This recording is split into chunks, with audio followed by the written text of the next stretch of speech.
Hello, this is Debbie McAllister, and this is Light Up Your World. I'm excited to bring back my friend, Janessa Finley Ford. She's an empowerment. Have you listened to her first podcast? We talked through functional medicine. Today, we are going to jump into Enneagram. We're going to talk about what the Enneagram is so powerful for people to dig deeper and understand themselves. That's what helps us all shine our light. The more we know about ourselves, we can own more of our worth. The Enneagram is a great tool for that because you understand how you tick. You understand how the people around you tick, and you're able to meet them where they are versus trying to do relationships with a singular filter because people don't all see the world the same way. There are multiple filters. There's multiple ways of viewing the world. And if you can recognize what someone else, what they fear, what motivates them, you see the filter that they're looking at the world through, you're going to not try to convince them to see the world differently because you understand their point of view. It's invaluable. The Enneagram is truly invaluable. It's changed every relationship from work relationships, family, my parents, of course, my significant friends, all across the board, even random teller, checkout, worker, anyone that you have even a brief conversation with. Yeah, well, I can't wait for us to dig into it because that is so true. Having that own self-awareness is so powerful in transforming all of those relationships. It is. It absolutely is. First of all, with the Enneagram, I want to spell it, and that might sound silly, but a lot of people who listen to podcasts, they don't necessarily read the notes right away. I can't tell you how many people will stop and say, but what are you actually saying? What are you talking about? What is that? Yeah. For those of you out there, it is Enneagram, the Enneagram. It's the personality structure type that consists of 9 different personality types, broken down into 3 different what are called triads.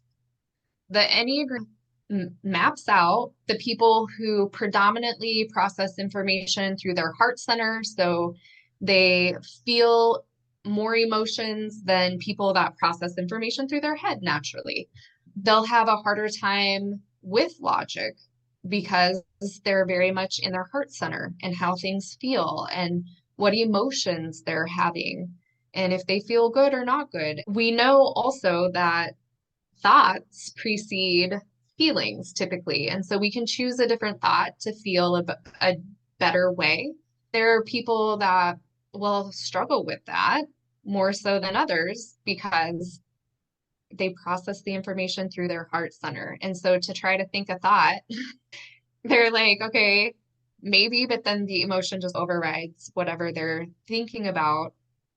I experienced that as well because in times of stress, I drop into one of the feeling centers, and I have found that when I'm consumed with an emotion, there isn't a solution to anything. Like people can offer me 6 different solutions, but until I process the emotion, none of those solutions make sense or seem attainable. And so knowing where you're processing the information through is really invaluable in itself, if nothing else, because you might see someone who is more drawn to express their emotions. And instead of judging or labeling them as a high drama mama, they're just wired that way. And other people who like numb out or just have all of the solutions, right, in the world and are optimistic. That's just the way they're wired. They're not actually trying to boss you around and tell you what to do or think that they know more than you. So there are the heart-centered types and the energy underneath for them. For the heart-centered types, there's one emotion that drives each of the triads. And it's the main fuel that people can access. For the feelers, as I like to call them, it's shame. This is another invaluable piece of information that where people so commonly experience shame they will speak it out in how they express things to other people. And if you do something wrong, perhaps their first response is shame on you. Then we take it personally because shame on me. I'm human and I make mistakes. Mhm. When we come to understand that shame is the gas that is going in the tank of the car for our heart-centered points, we can understand that's just part of their language and we don't have to take these things personally and we can just meet them where they are.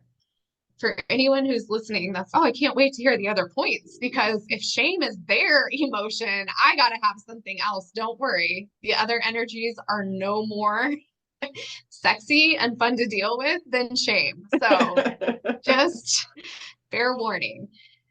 The gold in this is learning to use these energies as just that, like the fuel in the gas tank that leads us to our solutions versus getting caught in the quagmire and the quicksand of heavy nebulous emotions. And that honestly, above all else, I feel like I'm going in a couple different directions here, but I'll come back to getting to the other two triads. The Enneagram is so incredibly amazing because of how much personal development work you can do within it. There's the aspect that if you cognitively know the types and you can meet people where they are, that's super empowering. But also, if you have a way to work with your energetics and your default brain programming, you yourself can evolve as a person in leaps and bounds. It's incredibly empowering for you and your own personal growth, and to not agitate the crap out of yourself because we all have strengths and weaknesses.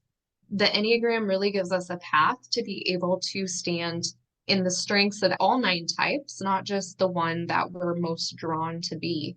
The last thing I'll say about this from a personal level, that the magnitude and power of the Enneagram is through all of the training that I've been through for my energy psychology, my mindset work, functional medicine, like all of the modalities that I bring together and offer people.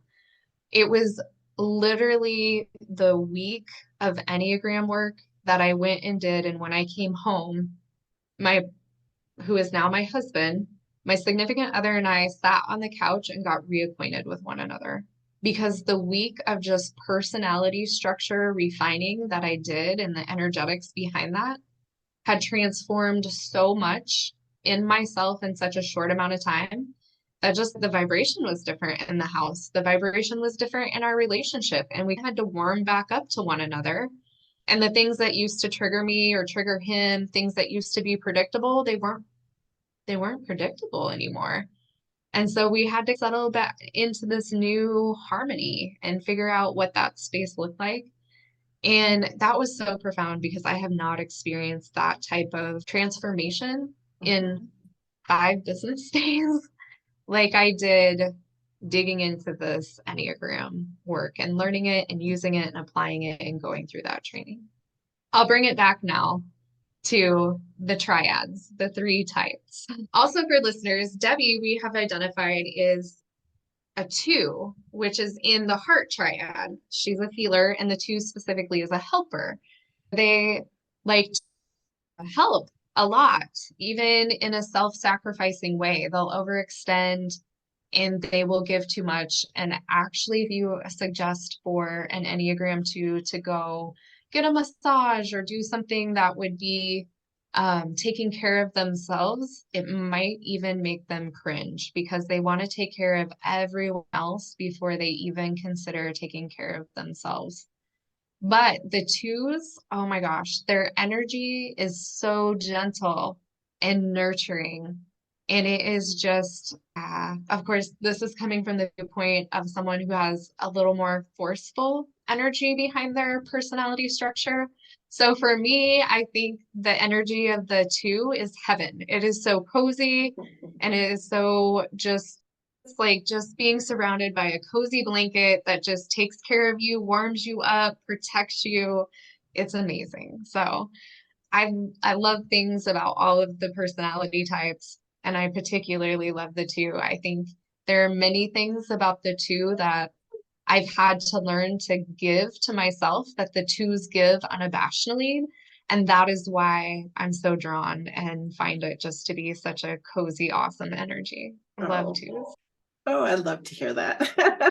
Yes. So then let's talk about the head points. The head points on the Enneagram are the numbers 5, 6, and 7. And along with the numbers, all of the types have names, like I just explained. The 2 is the helper.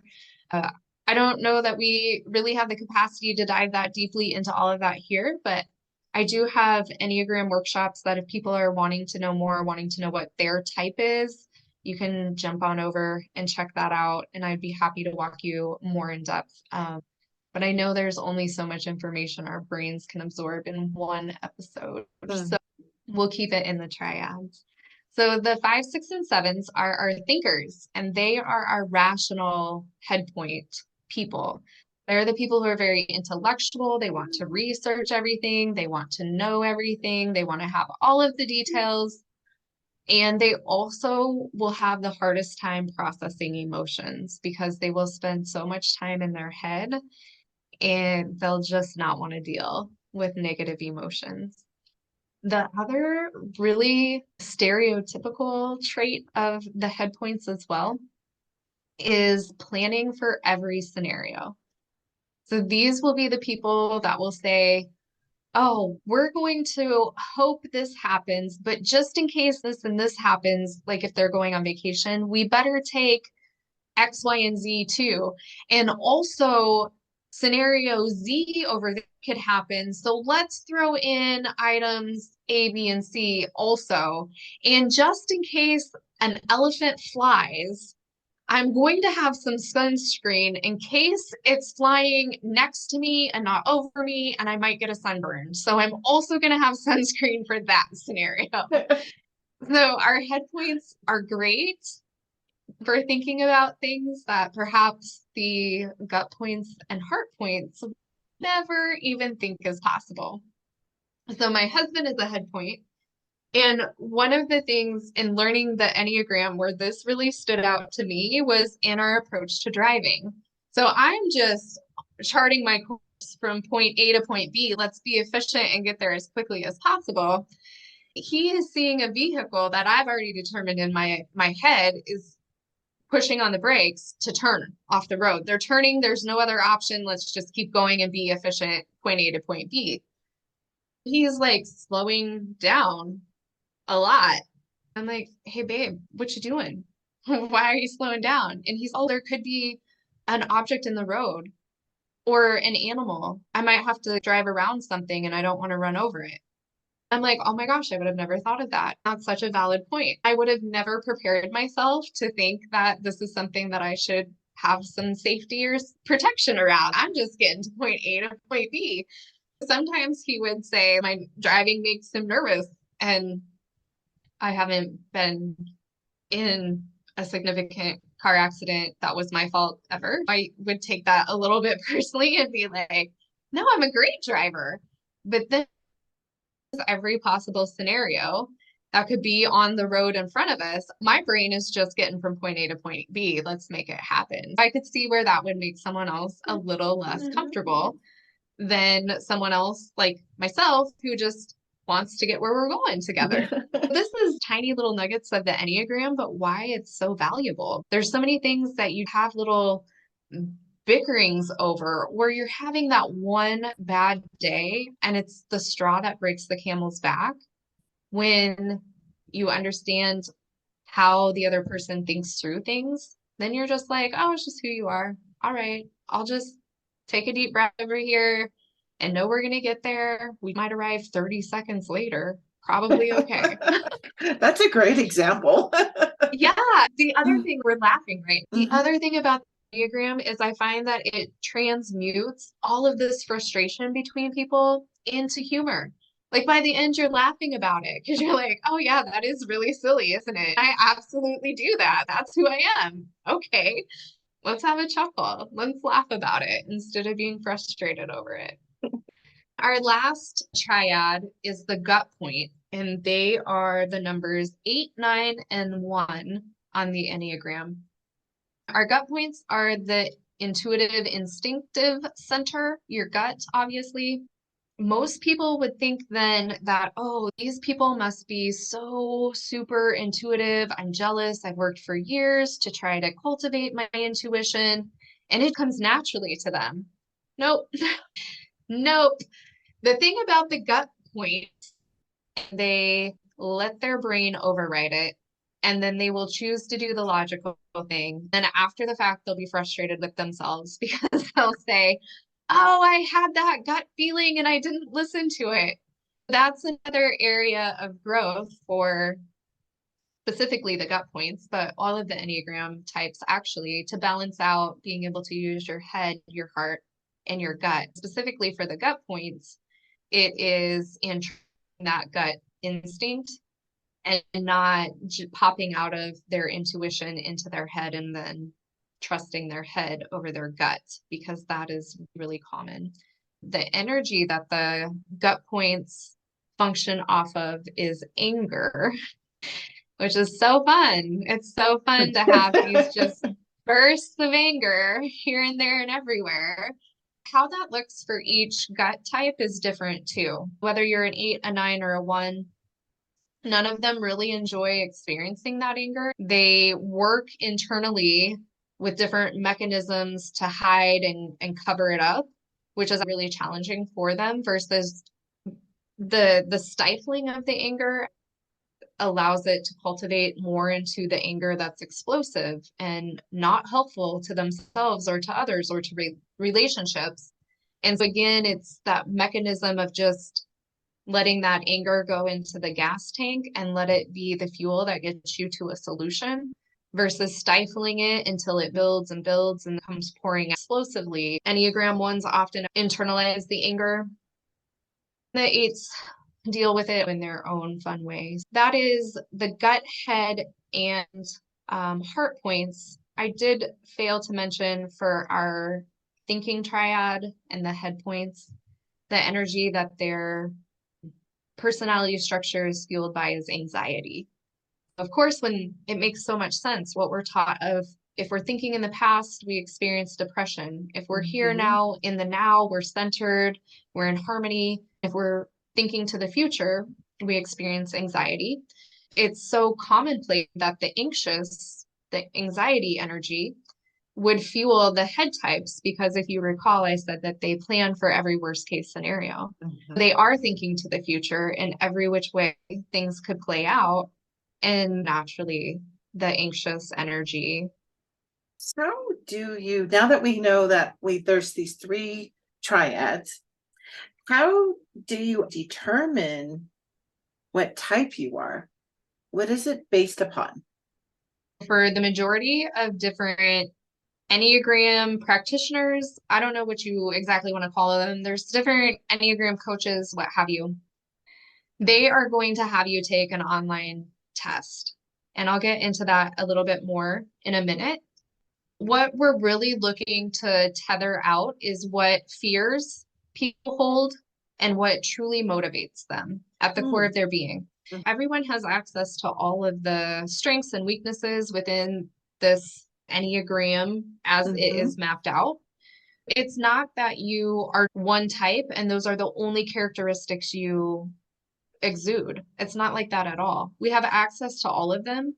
So it's actually the discovery of which ones you feel like you resonate with the most, which ones really truly motivate you, what motivators you have, and what fears you hold that allow you to identify which type is most prominently your, like where you center is what we say is where you center on the Enneagram. For example, I'm an Enneagram 1. I'm a reformer.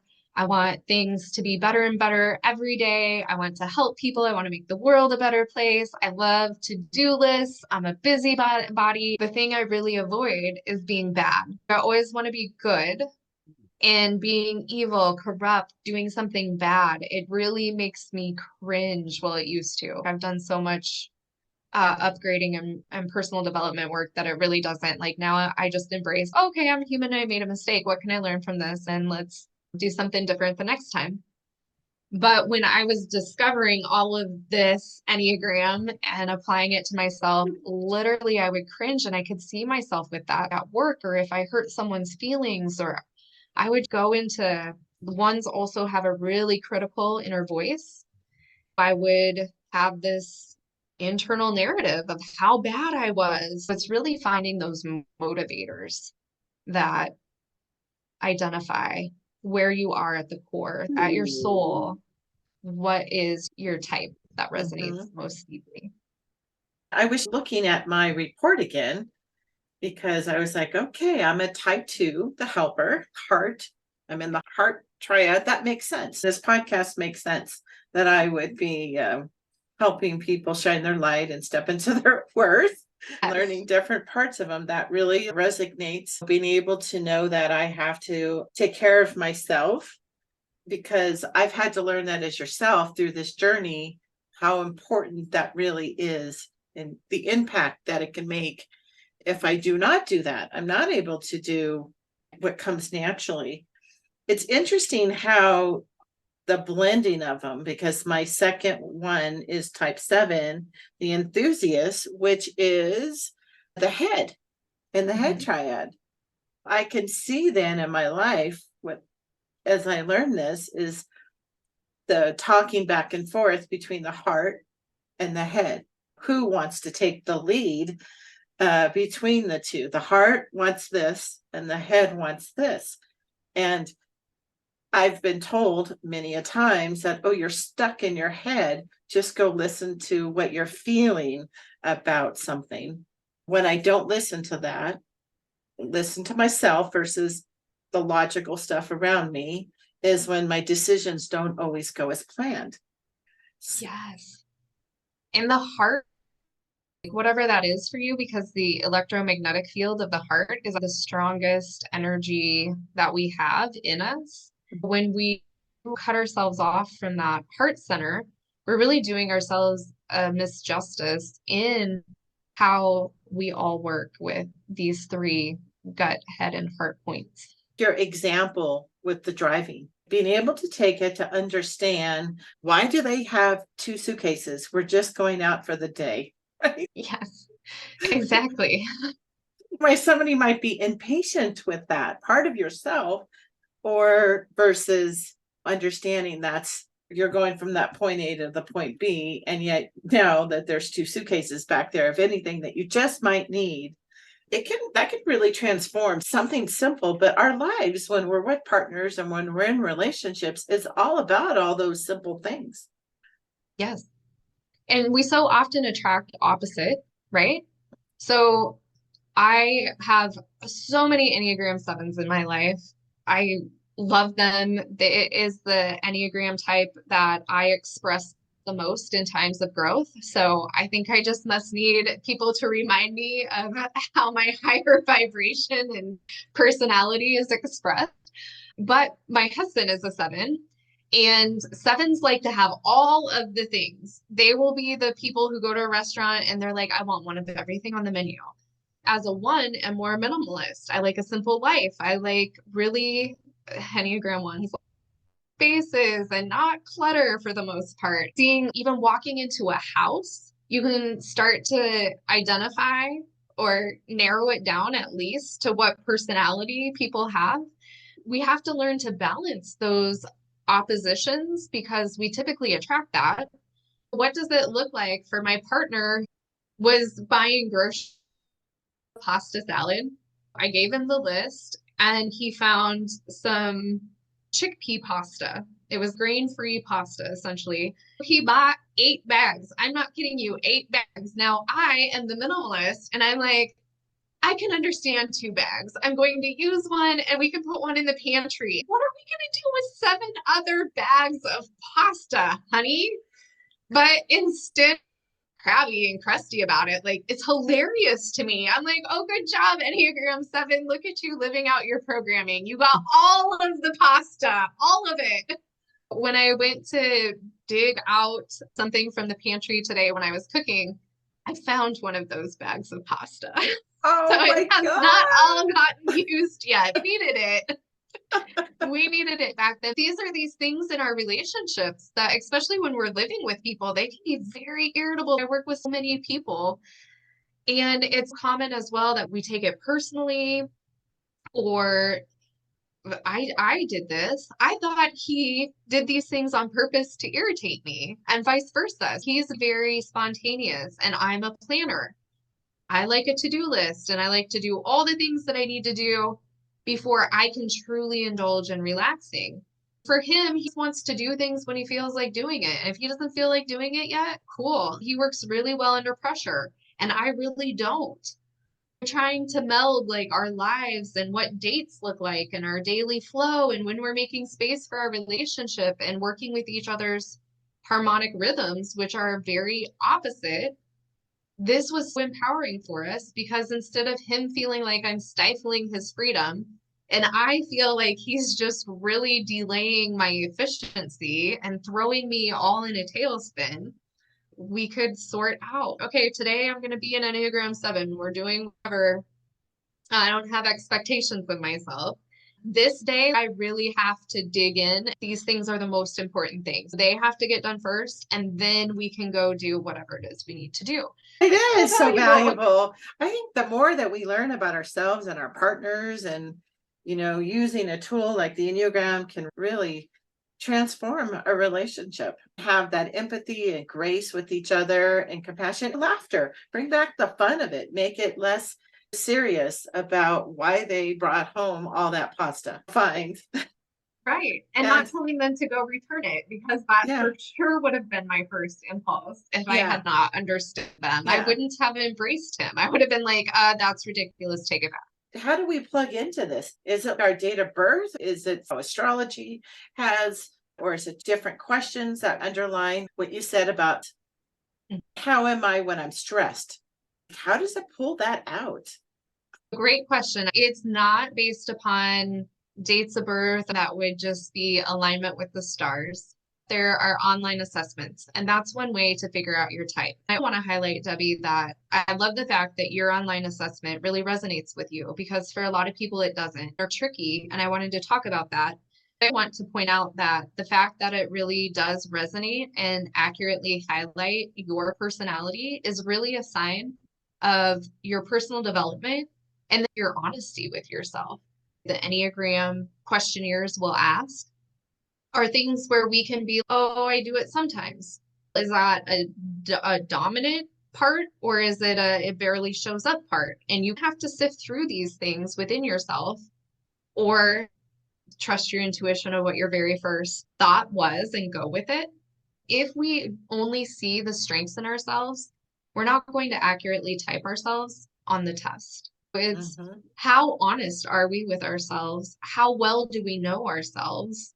For a lot of people fresh and starting out on their personal development journey, that might not be very accurate. There's a lot of people who will say, I got a test and it gave me my top 3 types, and I'm no clearer on what type I am after taking this assessment than I was before, because I see all of them as being relevant. So that is where I like to tap into the magic of the energetics and applied kinesiology. That's what I offer in my workshops, is helping people identify themselves by going inward and using the applied kinesiology to see where they center and what is their predominant filter, as I like to call it, but like number on the Enneagram. As far as the times of growth and times of stress, we take on, let me give you a tangible example instead of talking vaguely because it's too confusing. There is an Enneagram diagram. If anyone listening wants to pull it or pull it up, you'll see that it's a circle and it has the numbers 1 through 9 on the outside. There's lines going in various directions. All of those lines mean something. And if you're not familiar with the diagram, it'll just seem like a really cool logo. It's more than that. During times of stress and during times of growth, we arrow into a different number, take on the strengths or the weaknesses of that type. For instance, as a 2, 2s arrow into 4s during times of growth.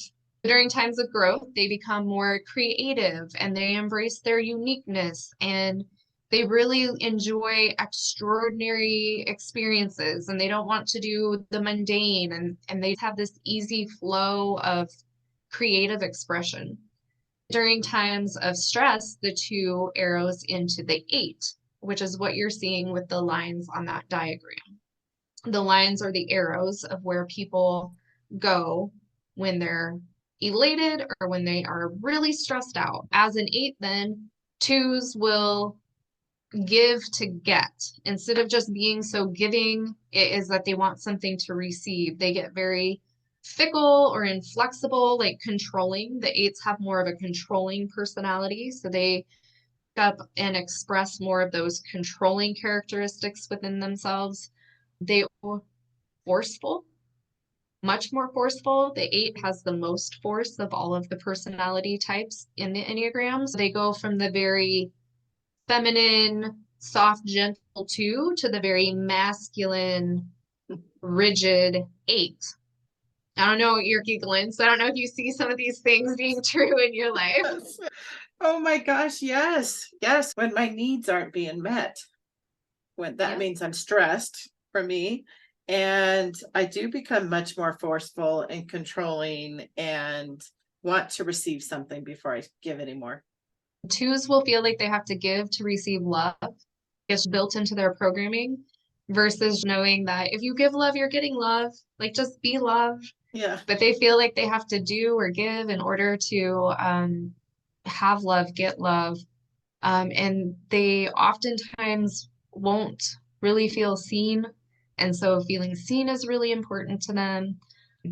This is how general conversation, even if I just started chatting with someone, for 5 minutes, if I start hearing different words that they're using and how they're self-forgetting, and I can start asking questions like, oh, are you struggling with this too? Or does this really come easy and natural? Is it something you enjoy? And you instantly build that rapport because they're like, oh man, I feel like we've known each other so much about me. I just know your personality. But the Enneagram is so accurate. I don't tell people that though. I'm just like, it just allows you to connect with people in a way that you can't when you're only looking at the world singularly through your own default innate way. It's really important to have a different perspective. It definitely can help bring unity to relationships. Even on a relationship that may be struggling, I could see where it could really open your eye of how to now adjust to move forward versus getting stuck in not understanding. Yeah. That's just how they're wired. Yeah, or even making it worse. This is so enlightening, and I know we're just barely touching on the depth of this amazing tool. How can people reach you to be able to go through this, learn how to apply it with the relationship? I think that's the power of what you're providing, is that it's not only just going and taking some tests that you find out about it, but how do you take it and apply it to your relationship? That's very empowering. The cognitive information, it's undeniably the best conscious cognitive information that I have found for relationships. So you highlighted it and hit the nail on the head. It doesn't stop there. It's what we do with it, inner workings. That is where the real upgrades and up-leveling happen. Many people walk around not knowing the capacity of what we have for upgrading our personality system. That's exactly what the Enneagram affords people. How they can find me: you can go to my website, www.fiercelyradiantsoul.com. There's a free relationship guide. I would love for you to download that and use it in your relationships as well. By downloading that guide, you'll get on my email list, which has so much value because that's where you're going to be notified of the monthly free workshops that are hosted. And one of those free workshops that I host is an Enneagram workshop where we go deeper. You learn all 9 of the types, and then you learn what you are as well. That is, I think, the best way we tap into your energetics, your inner substance and soul to figure that out. So you're not trying to just consciously see yourself as who you are when you have access to all of the characteristics in the Enneagram and you're trying to sort that out and you have more than one fear and you have more than one motivator and I don't know. We cut to the chase and we allow our innate intelligence, our higher self, to reveal that information through the energetics of our body and being. I love that. We will put that in the show notes. I hope people go and take advantage of it because it really is important. Another way to really step into our own light, get rid of the shame, get rid of the anger, get rid of the understanding that about ourselves at that whole fear level, motivator, and really transform our relationships is pretty important. Thank you so much for joining me again. I feel so blessed and thank you. It's my honor and pleasure. Thank you for having me.